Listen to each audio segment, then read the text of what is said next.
ದಿನ ದಿನಕ್ಕೂ ಕುತೂಹಲವನ್ನ ಮೂಡಿಸ್ತಾ ಇದೆ ಧರ್ಮಸ್ಥಳದ ಕೇಸ್. ಎಸ್ಐಟಿ ಕಚೇರಿಗೆ ಅನಾಮಿಕ ಇವತ್ತು ಬಂದಿದ್ದಾರೆ. ಇನ್ನೇನು ಕೆಲವೇ ಹೊತ್ತಲ್ಲಿ ಉತ್ಖನನಕ್ಕೆ ಆತನನ್ನ ಕರ್ಕೊಂಡ್ ಬರುತ್ತೆ ಎಸ್ಐಟಿ. ಇವತ್ತು ಯಾವ ಜಾಗದಲ್ಲಿ ಉತ್ಖನನ ಆಗುತ್ತೆ, ಗುಂಡಿ ಅಗಿಯುವಂತ ಕಾರ್ಯಾಚರಣೆಯನ್ನು ನಡೆಸಲಾಗುತ್ತೆ ಅಂತ ಹೇಳಿ ಕುತೂಹಲ ಸಹಜವಾಗಿ ಇದ್ದೇ ಇದೆ. ಇವತ್ತು 12ನೇ ದಿನದ ಕಾರ್ಯಾಚರಣೆಯನ್ನ ಮಾಡೋದಕ್ಕೆ ಎಸ್ಐಟಿ ಸಿದ್ಧತೆಯನ್ನ ಮಾಡಿಕೊಂಡಿದೆ. ಬಟ್ ಯಾವ ಸ್ಪಾಟ್ ಅಲ್ಲಿ ಅನ್ನುವಂಥದ್ದು ಕುತೂಹಲ. ದಿನದಿಂದ ದಿನಕ್ಕೆ ಕುತೂಹಲ ಹಾಗೆ ಮುಂದುವರಿತಾ ಇದೆ. ದೂರುದಾರ ಬಹಳ ವಿಶ್ವಾಸದಿಂದ ಒಂದಿಷ್ಟು ಜಾಗಗಳನ್ನ ಏನೋ ತೋರಿಸ್ತಾ ಇದ್ದಾನೆ, ಆದ್ರೆ ಪ್ರಬಲವಾದಂತ ಸಾಕ್ಷಿಗಳೇನು ಸಿಗ್ತಾ ಇಲ್ಲ. ಬಾಹುಬಲಿ ಬೆಟ್ಟದಲ್ಲೇ ಹೊಸ ಸ್ಪಾಟ್ ಅನ್ನ ಇವತ್ತು ಆತ ತೋರಿಸ್ತಾನ. ಇವತ್ತು ಎಲ್ಲಿ ಶೋಧ ಕಾರ್ಯಾಚರಣೆಯನ್ನ ನಡೆಸಲಾಗುತ್ತೆ. ಎಸ್ಐಟಿ ಕಚೇರಿಯಲ್ಲಿ ಅನಾಮಿಕರ ಜೊತೆಯಲ್ಲಿ ಅಧಿಕಾರಿಗಳು ಚರ್ಚೆಯನ್ನ ಮಾಡ್ತಾ ಇದ್ದಾರೆ. ಇವತ್ತು 13ನೇ ಪಾಯಿಂಟ್ ನಲ್ಲೂ ಶೋಧ ಮಾಡುವಂತ ಸಾಧ್ಯತೆ ಇದೆ. ಕಾರಣ ಅದಕ್ಕೆ ಜಿಪಿಆರ್ ಯಂತ್ರದ ಅವಶ್ಯಕತೆ ಇದೆ. ಈ ನಿಟ್ಟಿನಲ್ಲಿ ಅದರ ಪರ್ಮಿಷನ್ ಇರಬಹುದು, ಖರ್ಚು ವೆಚ್ಚ, ಸೊ ಈ ಬಗ್ಗೆ ಎಲ್ಲ ಚರ್ಚೆಗಳು ಆಗಿದೆ. ಇವತ್ತು ಸಿಗುವಂತ ಸಾಧ್ಯತೆಗಳು ಇದೆ ಅಂತಾನು ಹೇಳಲಾಗ್ತಾ ಇದೆ. ನೋಡ್ಬೇಕು, ಅಕಸ್ಮಾತ್ ಜಿಪಿಆರ್ ಯಂತ್ರ ಇವತ್ತು ಸಿಕ್ಕರೆ 13ನೇ ಸ್ಪಾಟ್ ಅಲ್ಲೇ ಉತ್ಖನನ ನಡೆಸುವಂತ ಸಾಧ್ಯತೆ ಇದೆ. ಇನ್ನು ನೆನ್ನೆ ಭಾನುವಾರ ಆಗಿದ್ದಂತ ಕಾರಣ ಉತ್ಖನನಕ್ಕೆ ವಿರಾಮ ಕೊಟ್ಟಿದ್ರು. ಇವತ್ತು 12ನೇ ದಿನದ ಶೋಧ ನಡೆಯುವಂತ ನಿರೀಕ್ಷೆಗಳಿದೆ. ಯಾವ ಸ್ಪಾಟ್ ಅಲ್ಲಿ ಅಂತ ಹೇಳಿ ಕುತೂಹಲ ಇದೆ. ಜಿಪಿಆರ್ ಯಂತ್ರ ಒಂದು ವೇಳೆ ಆಗಮಿಸಿದ್ರೆ 13ನೇ ಸ್ಪಾಟ್ ಅಲ್ಲಿ ಇವತ್ತು ಹುಡುಕಾಟ ಮಾಡಲಾಗುತ್ತೆ. ಧರ್ಮಸ್ಥಳ ಗ್ರಾಮದಲ್ಲಿ ಶವಗಳನ್ನ ಹೂತಿಟ್ಟ ಆರೋಪ ಸಂಬಂಧ ತನಿಖೆ ನಡೀತಾ ಇದೆ. ರಾಷ್ಟ್ರೀಯ ಮಾನವ ಹಕ್ಕು ಆಯೋಗದಿಂದಲೂ ಕೂಡ ತನಿಖೆಯನ್ನ ಮಾಡಲಾಗ್ತಾ ಇದೆ.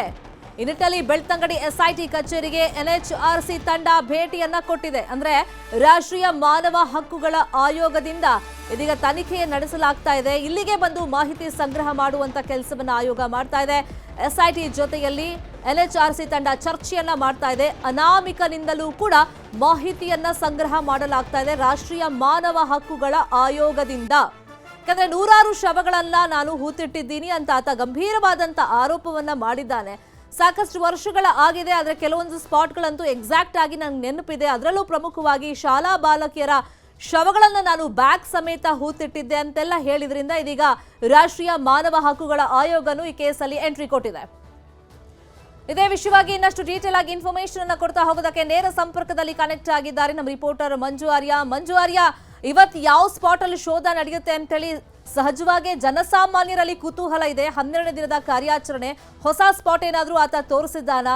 ಇನ್ನೊಂದು ಬೆಳವಣಿಗೆ ಅಂತಂದ್ರೆ ಈಗ ರಾಷ್ಟ್ರೀಯ ಮಾನವ ಹಕ್ಕುಗಳ ಆಯೋಗ ಕೂಡ ಎಂಟ್ರಿಯನ್ನ ಕೊಟ್ಟಿದೆ. ಸೊ ಏನೆಲ್ಲ ಮಾಹಿತಿಯನ್ನ ಪಡ್ಕೊಳ್ತಾ ಇದೆ ಅಂತ ಮಾಹಿತಿ ಸಿಕ್ಕಿದೆ ಮಂಜು?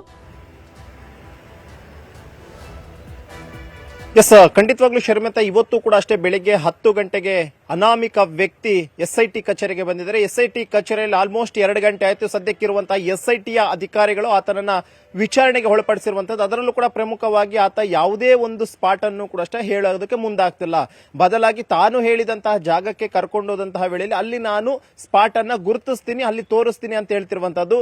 ಇದೇ ಒಂದು ಕಾರಣಕ್ಕೋಸ್ಕರ ಸದ್ಯಕ್ಕೆ ಎಸ್ಪಿ ಜಿತೇಂದ್ರ ಕುಮಾರ್ ದಯಾಮ ಮತ್ತು ಎಸಿ ಸ್ಟೆಲ್ಲಾ ವರ್ಗೀಸ್ ಅವರು ಬರೋದಕ್ಕೋಸ್ಕರ ಈಗಾಗಲೇ ಎಸ್ಐಟಿ ಅಧಿಕಾರಿಗಳು ಕೂಡ ಅಷ್ಟೇ ಕಾಯ್ತಾ ಇರುವಂತದ್ದು. ಇದರ ಬೆನ್ನಲ್ಲೇ ಮತ್ತೊಂದು ಬೆಳವಣಿಗೆ ಏನು ಅಂತಂದ್ರೆ ರಾಷ್ಟ್ರೀಯ ಮಾನವ ಹಕ್ಕುಗಳ ಆಯೋಗವು ಕೂಡ ಈಗಾಗಲೇ ಎಸ್ಐಟಿಯ ಕಚೇರಿಯಲ್ಲಿ ಅನಾಮಿಕ ವ್ಯಕ್ತಿಯಿಂದ ಒಂದಷ್ಟು ಮಾಹಿತಿಯನ್ನ ಸಂಗ್ರಹ ಮಾಡುವಂತ ಒಂದು ಕೆಲಸವನ್ನು ಕೂಡ ಮಾಡ್ತಾ ಇರುವಂತದ್ದು. ಯಾಕಂದ್ರೆ ಇದುವರೆಗೂ ಕೂಡ ಎಸ್ಐಟಿ ಅಧಿಕಾರಿಗಳ ವಿಚಾರಣೆಯಲ್ಲಿ ಏನೆಲ್ಲ ಅಂಶಗಳು ಉಲ್ಲೇಖವನ್ನ ಮಾಡಿದರೆ, ಏನೆಲ್ಲ ರಿಪೋರ್ಟ್ಸ್ ಅನ್ನ ರೆಡಿ ಮಾಡ್ಕೊಂಡಿದ್ದಾರೆ, ಜೊತೆಗೆ ಈ ಅನಾಮಿಕ ವ್ಯಕ್ತಿ ಕೊಟ್ಟಂತ ಸ್ಟೇಟ್ಮೆಂಟ್ ಆಗಿರ್ಬೋದು ಮತ್ತು 16 ಸ್ಪಾಟ್ಗಳನ್ನು ಈಗಾಗಲೇ ಪರಿಶೀಲನೆಯನ್ನ ಮಾಡಿದ್ದು. 16 ಸ್ಪಾಟ್ಗಳಲ್ಲಿ ಏನೆಲ್ಲ ಸಿಕ್ತು ಮತ್ತು ಆ ಒಂದು ಸ್ಪಾಟ್ ನಲ್ಲಿರುವಂತಹ ಮಹಜರು ಪ್ರಕ್ರಿಯೆ ಆಗಿರ್ಬೋದು, ಪ್ರತಿಯೊಂದನ್ನು ಕೂಡ ಅಷ್ಟೇ ಈಗಾಗಲೇ ರಾಷ್ಟ್ರೀಯ ಮಾನವ ಹಕ್ಕುಗಳ ಆಯೋಗದವರು ಕೂಡ ಇಷ್ಟ ನೋಟ್ ಮಾಡ್ಕೊಳ್ಳುವಂತ ಒಂದು ಕೆಲಸವನ್ನ ಮಾಡ್ತಾ ಇರುವಂತದ್ದು. ಒಟ್ಟಿನಲ್ಲಿ ಪ್ರತಿಯೊಬ್ಬರಿಗೂ ಕೂಡ ಅಷ್ಟೇ ಒಂದು ರೀತಿಯಂತ ಕುತೂಹಲ ಏನು ಅಂತಂದ್ರೆ ಈಗಾಗಲೇ ಆತ 16 ಸ್ಪಾಟ್ಗಳನ್ನ ಗುರುತಿಸಿದಾಗಿದೆ. ಆದ್ರೆ 16 ಸ್ಪಾಟ್ಗಳಲ್ಲಿ ಕೂಡ ಅಷ್ಟೇ ಯಾವುದೇ ರೀತಿಯಾದಂತಹ ಅವಶೇಷಗಳು ಕೂಡ ಅಷ್ಟೇ ಸಿಕ್ಕಿಲ್ಲ.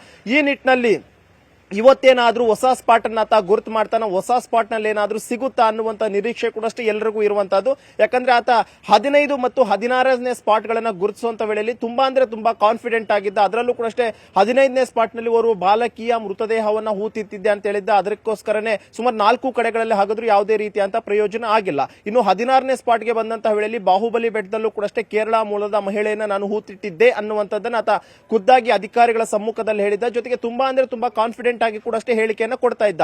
ಈ ಒಂದು ಕಾರಣಕ್ಕೋಸ್ಕರನೇ 16ನೇ ಸ್ಪಾಟ್ ನಲ್ಲಿ ರಾತ್ರಿ ಆದರೂ ಕೂಡ ಅಷ್ಟೇ ಕಾರ್ಯಾಚರಣೆಯನ್ನ ಮುಂದುವರೆಸಿದ್ರು. ಸುಮಾರು 10 ಅಡಿಯಷ್ಟು ಅಗಲ ಮತ್ತು 20 ಅಡಿಯಷ್ಟು ಉದ್ದ ಅನ್ನ ಜೆಸಿಬಿಯ ಮುಖಾಂತರವಾಗಿ ಮಣ್ಣು ತೆಗೆಯುವಂತ ಒಂದು ಕೆಲಸವನ್ನ ಮಾಡಿದ್ರು ಕೂಡ ಅಷ್ಟೇ.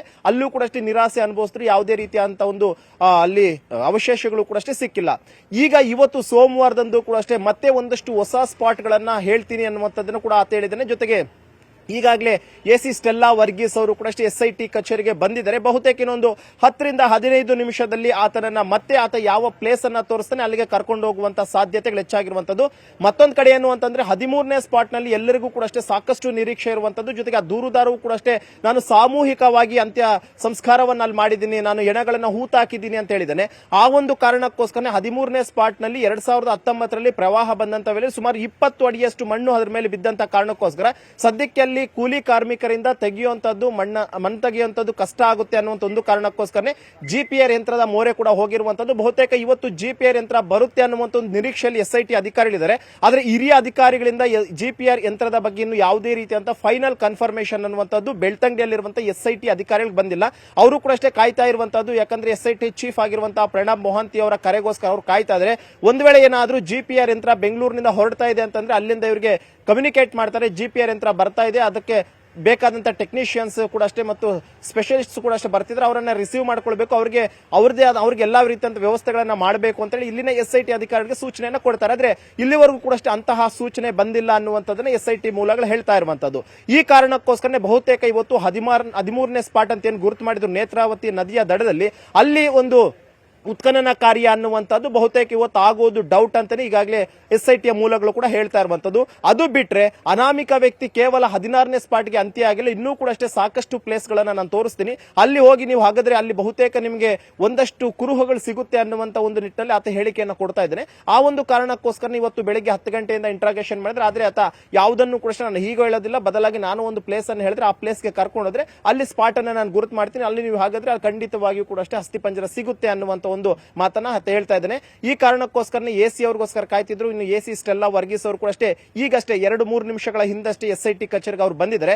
ಬಹುತೇಕ ಅವರು ಬಂದಿದ್ದಾದಂತಹ ಬಳಿಕ ಅವರ ಸಮ್ಮುಖದಲ್ಲೇ ಉತ್ಖನನ ಕಾರ್ಯ ಆಗ್ಬೇಕಾಗಿರೋ ನಿಟ್ಟಿನಲ್ಲಿ ಬಹುತೇಕ ಇನ್ನೊಂದು 10 ರಿಂದ 15 ನಿಮಿಷದಲ್ಲಿ ಅವರನ್ನ ಕರ್ಕೊಂಡು ಹೋಗ್ತಾರೆ. ಇವತ್ತು ದೂರುದಾರ ಯಾವ ಸ್ಪಾಟ್ ಅನ್ನ ತೋರಿಸ್ತಾನೆ, ಶನಿವಾರದಂದು ಬಾಹುಬಲಿ ಬೆಟ್ಟದಲ್ಲಿ ಒಂದು ಪ್ಲೇಸ್ ಅನ್ನ ತೋರಿಸಿದ, ಬಹುತೇಕ ಬಾಹುಬಲಿ ಬೆಟ್ಟದಲ್ಲೇ ಬೇರೆ ಸ್ಪಾಟ್ ಅನ್ನ ತೋರಿಸ್ತಾನೆ ಅಥವಾ ಇನ್ನು ಧರ್ಮಸ್ಥಳದ ಸುತ್ತಮುತ್ತ ಬೇರೆ ಇನ್ಯಾವುದಾದ್ರು ಹೊಸ ಜಾಗಕ್ಕೆ ಇವತ್ತು ಎಸ್ಐಟಿ ಅಧಿಕಾರಿಗಳನ್ನ ಕರ್ಕೊಂಡು ಹೋಗ್ತಾನೆ ಅನ್ನುವಂಥದ್ದು ಇನ್ನೇನು ಕೆಲವೇ ಕ್ಷಣದಲ್ಲಿ ಗೊತ್ತಾಗಲಿದೆ. ಶರ್ಮಿತಾ, ಪ್ಲೀಸ್ ಬಿ ಆನ್ಲೈನ್ ಮಂಜುವಾರ್ಯ, ಮತ್ತಷ್ಟು ಮಾಹಿತಿಯನ್ನು ನಿಮ್ಮಿಂದ ಪಡ್ಕೊಳ್ತಾ ಹೋಗ್ತೀನಿ. ಇನ್ನು ಧರ್ಮಸ್ಥಳ ಭಾಗದಲ್ಲಿ ಆಪರೇಷನ್ ಅಸ್ಥಿಪಂಜರ ನಡೀತಾ ಇದೆ.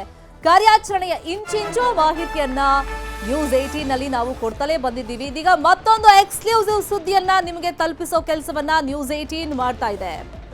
ಬಾಹುಬಲಿ ಬೆಟ್ಟದಲ್ಲಿ ಅಚ್ಚರಿಯ ಬೆಳವಣಿಗೆ ಒಂದು ನಡೆಯುತ್ತೆ ಅಂತೇಳಿ ಸಾಕಷ್ಟು ನಿರೀಕ್ಷೆಗಳಿತ್ತು. ಅದರಂತೆ ಶನಿವಾರ ಅನಾಮಿಕ ಅಲ್ಲಿ ತೋರಿಸಿದಂತ ಜಾಗದಲ್ಲಿ ಆಗಿದ್ದೇನು? ಹಾಗಾದ್ರೆ ಎಸ್ಐಟಿ ಮುಂದೆ ಅನಾಮಿಕ ಹೇಳಿದ್ದೇನು? ಯಾರ ಶವ ಅಂತ ಅನಾಮಿಕ ಹೇಳಿದ್ದ? ಆ ಬಗ್ಗೆ ನ್ಯೂಸ್ 18 ಕನ್ನಡಕ್ಕೆ ಎಕ್ಸ್ಕ್ಲೂಸಿವ್ ಆಗಿ ಮಾಹಿತಿ ಸಿಕ್ಕಿದೆ. ಏಕಾಏಕಿ ಬಾಹುಬಲಿ ಬೆಟ್ಟದ ಕಡೆಗೆ ಅನಾಮಿಕ ಕರ್ಕೊಂಡು ಹೋದಾಗ ಅಲ್ಲಿ ಯಾರ ಶವ ಈತ ಹೂತಿಟ್ಟಿದ್ದ? ಒಂದಿಷ್ಟು ಅನುಮಾನಗಳು ವ್ಯಕ್ತವಾಗಿತ್ತು. ನ್ಯೂಸ್ 18 ಕನ್ನಡಕ್ಕೆ ಸಿಕ್ಕಿರುವಂತಹ ಮಾಹಿತಿ ಪ್ರಕಾರ ಕೇರಳ ಮೂಲದ ಮಹಿಳೆ ಬಗ್ಗೆ ಅನಾಮಿಕ ಎಸ್ಐಟಿ ಮುಂದೆ ಹೇಳಿಕೊಂಡಿದ್ದಾನಂತೆ. ಕೇರಳ ಮೂಲದ ಮಹಿಳೆಯನ್ನ ತಾನು ಆ ಬಾಹುಬಲಿ ಬೆಟ್ಟದ ಮೇಲೆ ಹೂತಾಕಿದ್ದೀನಿ ಅಂತ ಆತ ಹೇಳಿದ್ನಂತೆ. ಆತನ ಕಾನ್ಫಿಡೆನ್ಸ್ ನೋಡಿ 20 ಅಡಿ ಅಗದು ಶೋಧವನ್ನ ಮಾಡಿದ್ದಾರೆ. ಸ್ಪಾಟ್ 16ರಲ್ಲಿ ಶೋಧ ಮಾಡಿದ್ರು ಅಧಿಕಾರಿಗಳು. ಇವತ್ತು ಬೆಳಗ್ಗೆ 10 ಗಂಟೆಗೇನೆ ಎಸ್ಐಟಿ ಕಚೇರಿಗೆ ಅನಾಮಿಕ ಬಂದಿದ್ದಾನೆ. ಹಾಗಾಗಿ ಇದೇ ಬಾಹುಬಲಿ ಬೆಟ್ಟದಲ್ಲೇ ಶನಿವಾರ ಏನ್ ಕಾರ್ಯಾಚರಣೆ ಮಾಡಿದ್ರು, ಗುಂಡಿ ಅಗದಿದ್ರು, ಅದೇ ಬಾಹುಬಲಿ ಬೆಟ್ಟದಲ್ಲೇ ಮತ್ತೊಂದು ಸ್ಪಾಟ್ ಅನ್ನ ಈತ ತೋರಿಸ್ತಾನ. ಕೇರಳ ಮೂಲದ ಮಹಿಳೆಯ ಶವವನ್ನ ನಾನು ಈ ಹಿಂದೆ ಸ್ಪಾಟ್ ನಂಬರ್ 16ರಲ್ಲಿ ಅಂದ್ರೆ ಬಾಹುಬಲಿ ಬೆಟ್ಟದಲ್ಲಿ ಹೂತಿಟ್ಟಿದ್ದೀನಿ ಅಂತ ಆತ ಹೇಳ್ಕೊಂಡಿದ್ದ. ಇದೇ ವಿಷಯವಾಗಿ ಇನ್ನಷ್ಟು ಡೀಟೇಲ್ ಆಗಿ ಇನ್ಫಾರ್ಮೇಶನ್ ಅನ್ನು ಕೊಡೋದಕ್ಕೆ ಒನ್ಸ್ ಅಗೇನ್ ಲೈವ್ ನಲ್ಲಿ ಕನೆಕ್ಟ್ ಆಗಿದ್ದಾರೆ ನಮ್ಮ ರಿಪೋರ್ಟರ್ ಮಂಜುವಾರ್ಯ. ಕೆಲವೊಂದು ಸ್ಪಾಟ್ಗಳ ಬಗ್ಗೆ ಅನಾಮಿಕ ದೂರುದಾರ ಬಹಳ ಕಾನ್ಫಿಡೆನ್ಸ್ ಇಂದ ಹೇಳಿದ್ದ. ನನಗೆ ಕರೆಕ್ಟ್ ಆಗಿ ನೆನಪಿದೆ, ಇಲ್ಲೇ ಹೂತಿಟ್ಟಿದ್ದೆ, ಮತ್ತೆ ಯಾವ ತರ ಇತ್ತು ಶವ, ಈಗ ಊರ ಹೆಸರನ್ನು ಕೂಡ ಆತ ಹೇಳಿದಾನೆ, ಅಂದ್ರೆ ಕೇರಳ ಮೂಲದ ಮಹಿಳೆ ಅಂತ ಪರ್ಟಿಕ್ಯುಲರ್ ಆಗಿ. ಅಂದ್ರೆ ಆತನ ಕಾನ್ಫಿಡೆನ್ಸ್ ನೋಡಿ ಅಧಿಕಾರಿಗಳಿಗೂ ಇಲ್ಲಿರಬಹುದು ಅಂತ ಒಂದು ಸಂಶಯ ಅಥವಾ ಅವ್ರಿಗೊಂದು ಕಾನ್ಫಿಡೆನ್ಸ್ ಬಂದಿರಬಹುದು. ಸೊ ಈ ಬಾಹುಬಲಿ ಬೆಟ್ಟದ ಬಗ್ಗೆ ಪರ್ಟಿಕ್ಯುಲರ್ ಆಗಿ ಆತ ಏನ್ ಹೇಳ್ಕೊಂಡಿದ್ದಂತೆ ಸ್ಯಾಟರ್ಡೆ? ಎಸ್, ಖಂಡಿತವಾಗ್ಲೂ ಶರ್ಮಿತ, ಯಾಕಂದ್ರೆ ಅನಾಮಿಕಾ ವ್ಯಕ್ತಿ ಹೇಳ್ತಿರುವಂತ ಒಂದು ಕಾನ್ಫಿಡೆಂಟ್ ನ ಮಾತುಗಳಿಂದಾಗಿ SIT ಅಧಿಕಾರಿಗಳು ಕೂಡ ಅಷ್ಟು ಅಚ್ಚರಿಗೊಳಗಾಗಿದ್ದಾರೆ. ಯಾಕಂದ್ರೆ ಡೇ 1 ಇಂದನೂ ಕೂಡ ಏನು ಇನ್ವೆಸ್ಟಿಗೇಷನ್ ಆಗ್ತಿತ್ತು, ಅಲ್ಲಿಂದ ಯಾವಾಗ ಆತ ಮಾರ್ಕಿಂಗ್ ಮಾಡುವಂತ ಒಂದು ಕೆಲಸವನ್ನು ಅಧಿಕಾರಿಗಳು ಮಾಡಿದ್ರು, ಅಲ್ಲಿಂದಲೂ ಕೂಡ ಅಷ್ಟೇ ಆತ ಹೇಳ್ಕೊಂಡು ಬರ್ತಿರುವಂತದ್ದು ಸ್ಪಾಟ್ ನಂಬರ್ 6, ಸ್ಪಾಟ್ ನಂಬರ್ 10, 11, 13 ಮತ್ತು 15, 16ರಲ್ಲಿ ತುಂಬಾ ಅಂದ್ರೆ ತುಂಬಾ ಕಾನ್ಫಿಡೆಂಟ್ ಆಗಿ ಆತ ಹೇಳ್ತಾ ಇರುವಂತದ್ದು ಇಲ್ಲಿ ಹಾಗಾದ್ರೆ 100% ಅಸ್ಥಿಪಂಜರ ಸಿಗುತ್ತೆ ಅನ್ನುವಂಥದ್ದು. ಅದೇ ಕಾರಣಕ್ಕೋಸ್ಕರನೇ ಮೊನ್ನೆ ಶನಿವಾರ ದಿನದಿಂದಲೂ ಕೂಡ ಅಷ್ಟೇ ಬಾಹುಬಲಿ ಬೆಟ್ಟಕ್ಕೆ ಆತನನ್ನ ಕರ್ಕೊಂಡೋದಂತ ವೇಳೆಯಲ್ಲಿ ಸ್ಪಾಟ್ ನಂಬರ್ 16 ಕೇವಲ 15 ಸೆಕೆಂಡ್ ನಲ್ಲಿ ಆತ ಗುರುತಿಸ್ತಾನೆ. ಅಂದ್ರೆ ಆ ಒಂದು ರೋಡ್ ಅಲ್ಲಿ ಹಿಡಿದಿದ್ದಾದಂತ ಬಳಿಕ 15 ಸೆಕೆಂಡ್ಗೆ ಆತ ಒಂದು ಸ್ಪಾಟ್ಗೆ ಹೋಗ್ತಾನೆ. ಇದೇ ಒಂದು ಸ್ಪಾಟ್ ನಲ್ಲಿ ನಾನು ಒಂದು ಮಹಿಳೆಯ ಶವವನ್ನು ಹೂತಾಕಿದ್ದೀನಿ ಅಂತಾನೆ, ಅದು ಕೂಡ ಅಷ್ಟೇ ಕೇರಳ ಮೂಲದ ಮಹಿಳೆ ಅನ್ನುವಂಥದ್ದನ್ನು ಕೂಡ ಅಷ್ಟೇ ಅಲ್ಲಿನ SIT ಅಧಿಕಾರಿಗಳಿಗೆ ಆತ ಹೇಳ್ತಾನೆ. ಈ ಸಂದರ್ಭದಲ್ಲಿ SIT ಅಧಿಕಾರಿಗಳು ಕೂಡ ಅಷ್ಟೇ ಪ್ರತಿಯೊಂದನ್ನು ಕೂಡ ವಿಡಿಯೋ ಚಿತ್ರೀಕರಣ ಮಾಡ್ಕೊಂತಾನೆ. ಜೊತೆಗೆ ಆತ ಹೇಳಿರುವಂತಹ ಕಾನ್ಫಿಡೆನ್ಸ್ ಲೆವೆಲ್ ಹೇಗಿತ್ತು ಅಂತಂದ್ರೆ, ಆತ ಎಲ್ಲಿಂದ ಹೊತ್ಕೊಂಡು ಬಂದ, ಎಲ್ಲಿ ಆ ಒಂದು ಶವವನ್ನು ಅಲ್ಲಿಟ್ಟಿದ್ದ ಮತ್ತು ಮಣ್ಣು ಎಲ್ಲಿ ಹಾಗದ ಮತ್ತು ಎಷ್ಟು ಟೈಮ್ ಆದಂತ ಬಳಿಕ ಮಣ್ಣಲ್ಲಿ ಮುಚ್ಚಿದ ಅಂತ ಪ್ರತಿಯೊಂದನ್ನು ಕೂಡ ಅಷ್ಟೇ ಕೂಲಂಕುಷವಾಗಿ ಟೈಮ್ ಲೈನ್ ನ ರೀತಿಯಲ್ಲಿ ಆತ ಹೇಳ್ಕೊಂಡು ಬರ್ತಾನೆ. ಇದು ತುಂಬಾ ಅಂದ್ರೆ ತುಂಬಾ ಕಾನ್ಫಿಡೆಂಟ್. ಆತನ ಕಾನ್ಫಿಡೆಂಟ್ ನೋಡಿದ್ದೆ ಇಮಿಡಿಯೇಟ್ ಆಗಿ ಕೂಲಿ ಕಾರ್ಮಿಕರ ಬದಲಾಗಿ JCB ಅನ್ನು ಕೂಡ ತರಿಸ್ಕೊಂತಾರೆ. ಯಾಕಂದ್ರೆ ಮೊದಲನೇದಾಗಿ ಕೂಲಿ ಕಾರ್ಮಿಕರು ಸುಮಾರು 2 ರಿಂದ 3 ಫೀಟ್ ಮಣ್ಣನ್ನು ತೆಗಿತಾರೆ, ಯಾವುದೇ ರೀತಿಯ ಅವಶೇಷಗಳು ಸಿಗೋದಿಲ್ಲ. ಬದಲಾಗಿ ಕೂಲಿ ಕಾರ್ಮಿಕರು ಬೇಡ ಅಂತ ಹೇಳ್ಬಿಟ್ಟು ಒಂದು ಸಣ್ಣ ಪ್ರಮಾಣದ JCB ಅನ್ನು ಕೂಡ ಅಷ್ಟಲ್ಲಿಗೆ ತರಿಸ್ಕೊಂಡ್ಬಿಟ್ಟು ಸುಮಾರು 10 ಅಡಿಯಷ್ಟು ಹಾಳಕ್ಕೆ ಹೋಗ್ತಾರೆ. ಯಾಕೆ ಇಲ್ಲ ಹಾಳಕ್ಕೆ ಹೋಗಕ್ಕೆ ಒಂದು ರೀಸನ್ ಏನು ಅಂತಂದ್ರೆ, ದೂರುದಾರನು ಕೂಡ ಅಷ್ಟೇ ಘಟನಾ ಸ್ಥಳದಲ್ಲಿ ಮತ್ತೊಂದು ಆರೋಪವನ್ನು ಕೂಡ ಮಾಡ್ತಾರೆ. ನಾನು ಹೂತಿದ್ದಂತ ಸಂದರ್ಭದಲ್ಲಿ ಇಷ್ಟೊಂದು ದೊಡ್ಡ ಪ್ರಮಾಣದ ಮಣ್ಣಿರಲಿಲ್ಲ. ಈಗ ಇಲ್ಲಿ ನೋಡ್ತಾ ಇದ್ರೆ ಬಹುತೇಕ ಸಾಕ್ಷ್ಯ ನಾಶ ಮಾಡೋದಕ್ಕೆ ಮುಂದಾಗಿರುವಂತದ್ದು, ಅಧಿಕ ಪ್ರಮಾಣದಲ್ಲಿ ಮಣ್ಣನ್ನು ಇಲ್ಲಿ ಹಾಕಲಾಗಿದೆ.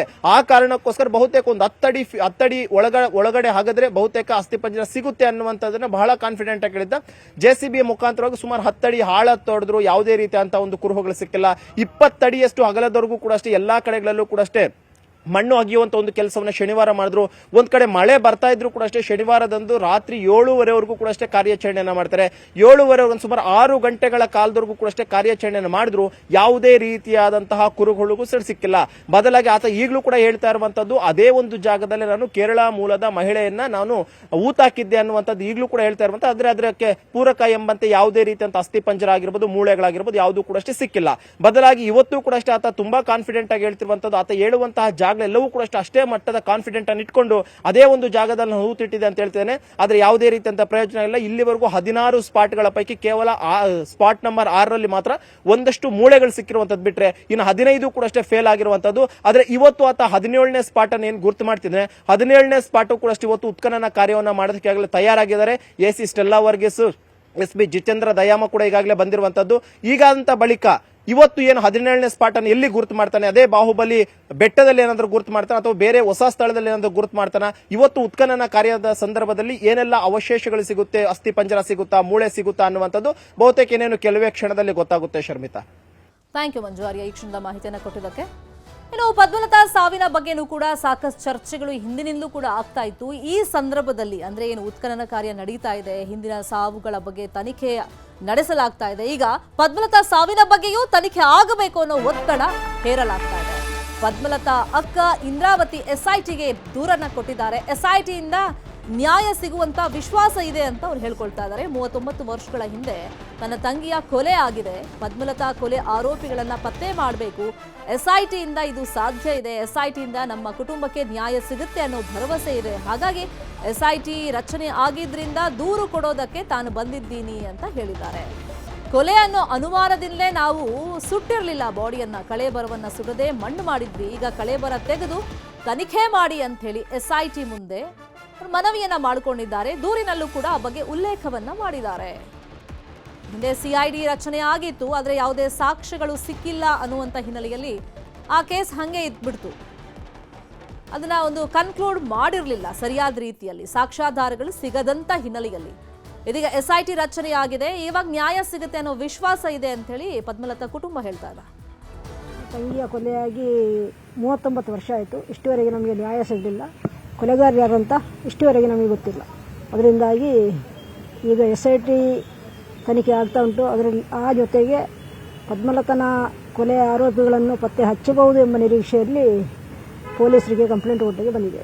CID ಅವಾಗ ಏನಂತ ರಿಪೋರ್ಟ್ ಕೊಟ್ಟಿತ್ತು? CID ಪತ್ತೆ ಹಚ್ಚಲಾಗದ ಕೇಸ್ ಅಂತ ಇದು ಹಿಂಬರಹ ಕೊಟ್ಟಿದ್ರು.